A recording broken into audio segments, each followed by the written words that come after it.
Hey, stop what you're doing right now because what I'm about to share with you could be the most important 4 minutes of health information you'll hear this year. And I say that not to be dramatic, but because most doctors, including many oncologists, are still not telling their patients over 50 about this. Not because they don't know, but because it doesn't come in a pill bottle. I'm Dr. William Lee, vascular biologist, cancer researcher, and author, and I've spent over 25 years studying what actually prevents cancer at the cellular level. And what I found, confirmed by a landmark 2022 study from Harvard's T.H. Chan School of Public Health, following over 116,000 adults for 28 years, is that one specific category of daily habits reduces overall cancer risk by up to 61% in adults over 50. 61%. That's not a supplement, that's not chemotherapy, that's lifestyle. And today I'm going to break down the 5 most powerful components of that habit, ranked from helpful to absolutely transformational, so that by the end of this video, you'll know exactly what to start doing tomorrow morning. Now, I want to tease something for you right now because number 1 on this list is something 90% of people over 60 are doing completely wrong. And the science suggests that fixing it could cut your cancer risk nearly in half on its own. So do not skip ahead. Watch this to the end because the order matters. Each habit builds on the last. But before we dive in, I want to ask you something personally. Leave a comment below telling me your age. And this, have you ever had a doctor sit down and talk to you about cancer prevention, not just detection? I read every single comment on this channel, and your answers genuinely shape what I cover next. So please take 10 seconds and share. Now let's get into it, starting at number 5. Number 5 is something almost everyone dismisses as too simple to be serious, and that dismissal may be costing people their lives. I'm talking about cold water hydration, specifically drinking 16 to 20 Oz of cold or room temperature filtered water first thing in the morning before coffee, before food, before you look at your phone. Now, before you roll your eyes, hear me out, because the mechanism behind this is fascinating and deeply relevant to aging biology. After the age of 55, something called interoceptive thirst sensitivity declines.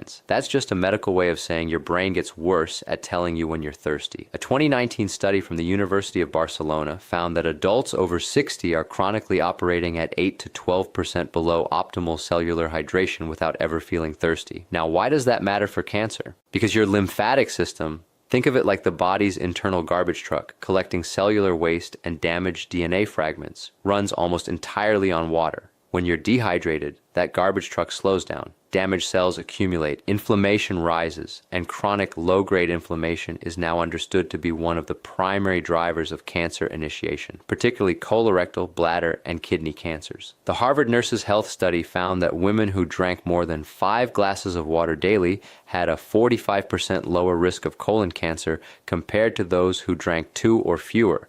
That's remarkable for something that costs nothing. For aging bodies specifically, hydration also supports what researchers call autophagy, your cell's self-cleaning process. Think of autophagy like a quality control inspector inside each cell, breaking down damaged components before they can mutate.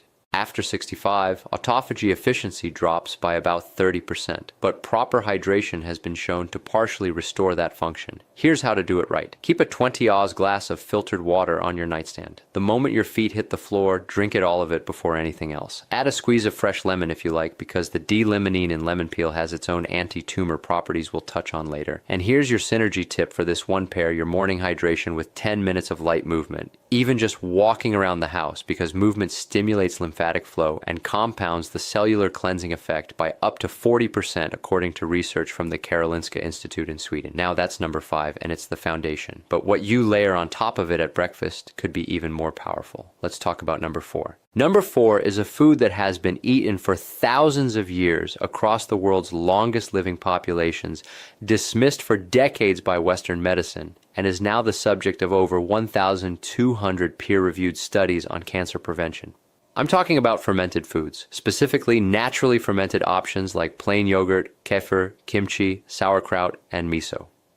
In 2021, a groundbreaking study from Stanford University School of Medicine, published in the journal Cell, found that adults who consumed high-fiber, high-fermented food diets showed dramatically increased microbiome diversity and a measurable decrease in 19 specific inflammatory proteins, several of which are directly associated with cancer progression. But here's what makes this especially critical for people over 50. After the age of 60, something called intestinal permeability increases. Your gut lining literally becomes more porous, a condition sometimes called leaky gut. This allows bacterial toxins, called lipopolysaccharides, to enter your bloodstream, triggering systemic inflammation that can act like fertilizer for precancerous cells. I had a patient, Margaret, 67 years old, from Asheville, North Carolina, who came to me with chronically elevated inflammatory markers, fatigue, and a strong family history of colorectal cancer. Her diet was actually quite healthy in most respects, but she had 0 fermented foods. We added 2 servings daily, morning kefir and a small side of sauerkraut at lunch. Within 90 days, her CRP levels, that's C-reactive protein, a key inflammation marker, dropped by 38%. Her gastroenterologist was floored. She told me it was the first time in years she'd felt like herself again. The mechanism here works through something called short-chain fatty acids, particularly butyrate, which is produced when beneficial gut bacteria ferment fiber.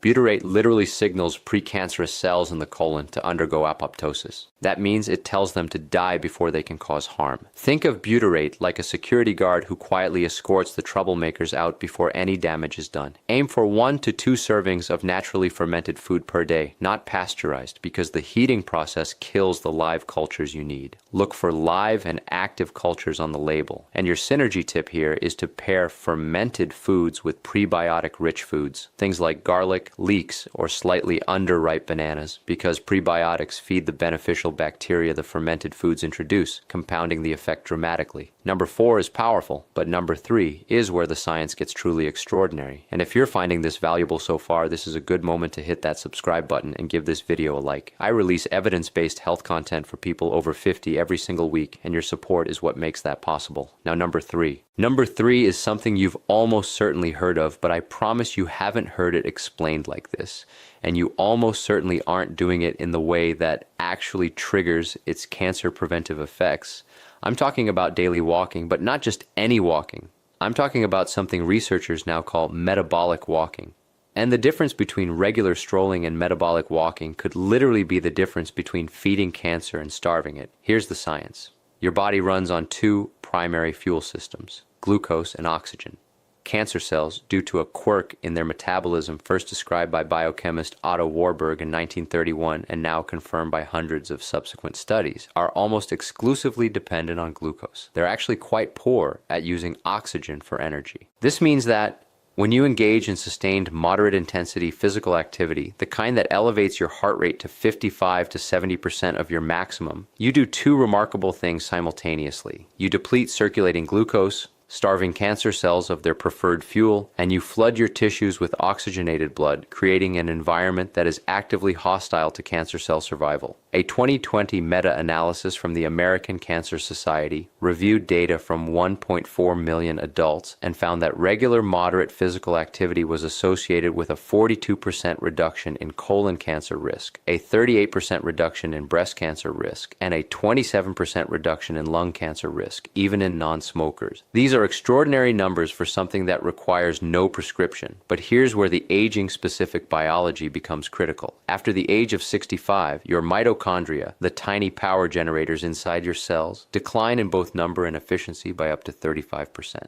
Mitochondrial dysfunction is now understood to be a key driver of both aging and cancer progression. Sustained moderate walking is one of the only interventions proven to stimulate mitochondrial biogenesis, meaning it literally signals your body to create new healthy mitochondria. Think of it like getting a new fleet of power generators installed in every cell.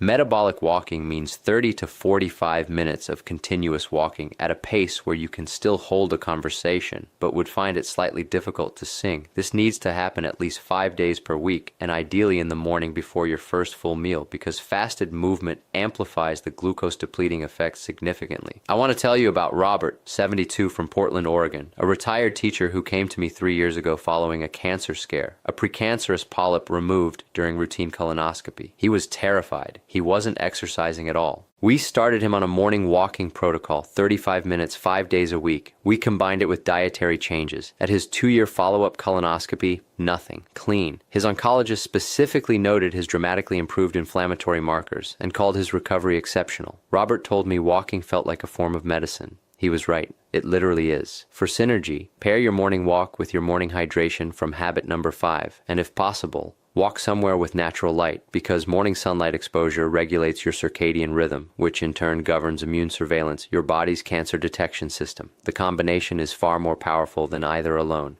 Number 3 is remarkable, but the next 2 are where things get genuinely revolutionary. Number 2 involves something you eat, and the way it fights cancer after 50 is unlike anything else in the nutritional literature. Here we go. Number 2 is a compound, actually a family of compounds found in a very specific category of vegetables, and the research on their cancer-fighting mechanism in adults over 50 is some of the most compelling science I've encountered in 25 years of research. I'm talking about sulforaphane, the powerful bioactive compound found in cruciferous vegetables, broccoli, Brussels sprouts, cauliflower, cabbage, and most potently broccoli sprouts. Here is why this matters so profoundly for aging biology. In 2018, researchers at Johns Hopkins University, where much of the foundational sulforaphane research was done, published findings showing that sulforaphane activates a master genetic switch called NRF2. Think of NRF2 like the head of security for your DNA. When activated, it triggers over 200 protective genes simultaneously. Genes involved in detoxification, antioxidant defense, and critically the repair of damaged DNA before it can mutate into cancer. And here's the aging-specific tragedy that makes this so urgent.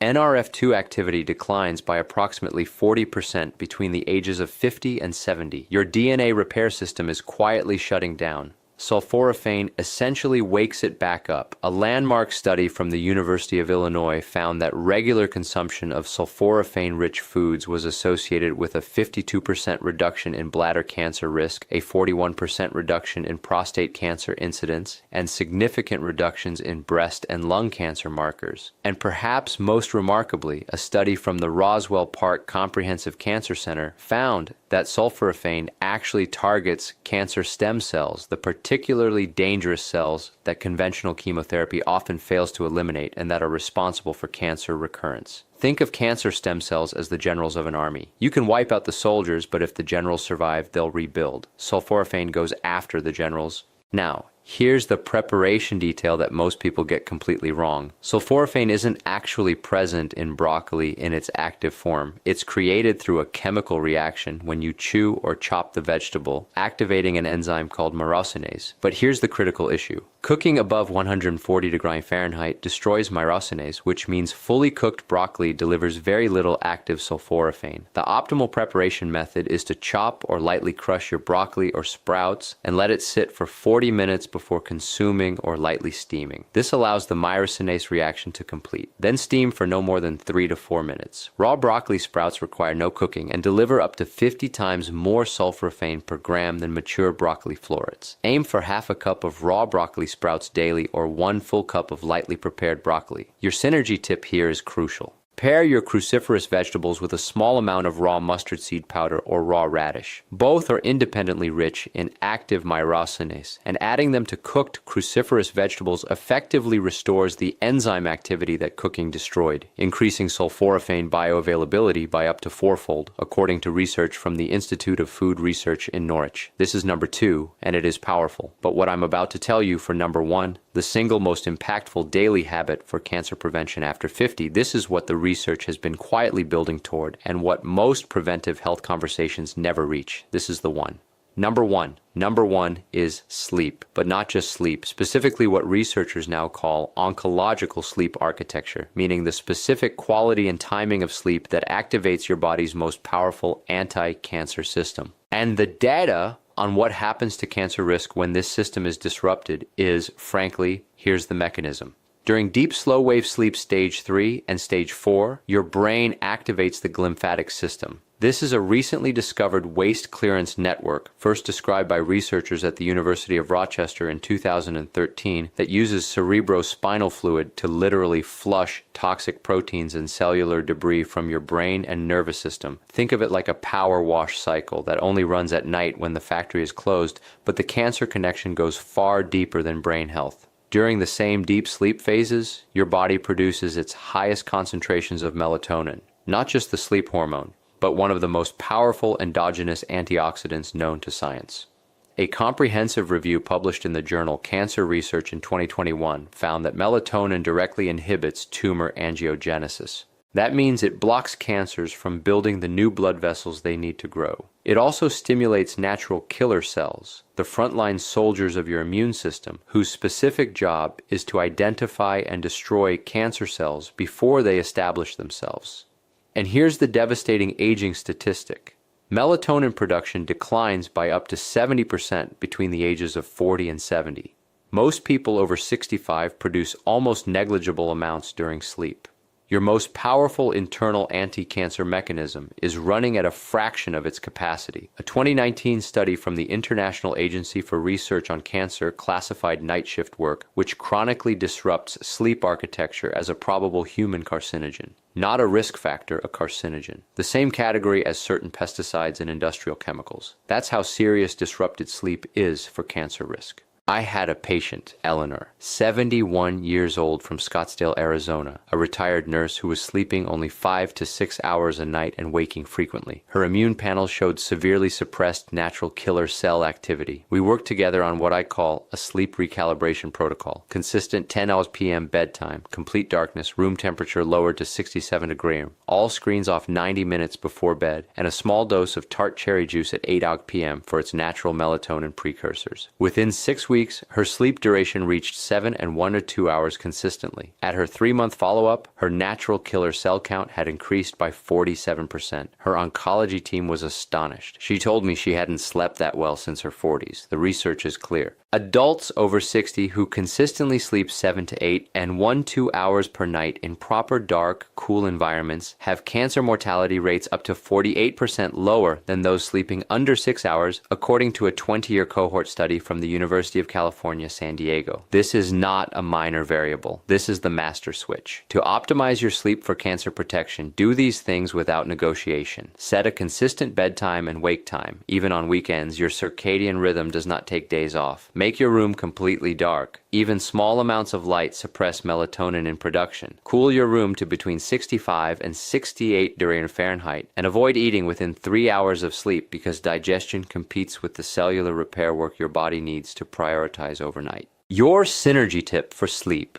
Combine your sleep optimization with daily morning sunlight exposure from habit number 3, because morning light anchors your circadian rhythm and directly increases your evening melatonin output. The two habits, working together, create a biological environment in which cancer struggles to take hold. All of the studies referenced throughout this video are linked in the description below. I encourage you to read them, share them with your doctor, and ask the questions that your appointments often don't leave time for. Here's what I want you to hear as we close. You are not too old for prevention. The science does not have an age limit. Whether you are 55 or 85, whether you've had a cancer scare or never given it a thought, your body retains a remarkable capacity to heal, to defend, and to regenerate when you give it what it needs. These 5 habits, morning hydration, daily fermented foods, metabolic walking, sulforaphane-rich cruciferous vegetables, and restorative sleep, are not exotic protocols. They are the conditions your biology was designed to thrive in. They cost almost nothing. They require no prescription. And every single morning, you get a fresh opportunity to begin. Your independence, your quality of life, your ability to be present for the people you love. That is worth 30 minutes of walking, a glass of water, and a bedtime. Don't let anyone tell you it's too late. The research says otherwise, and so do I. If this video helped you, please subscribe to this channel and share it with someone you care about. Every week, we go this deep into the science of aging well, and your support makes that work possible.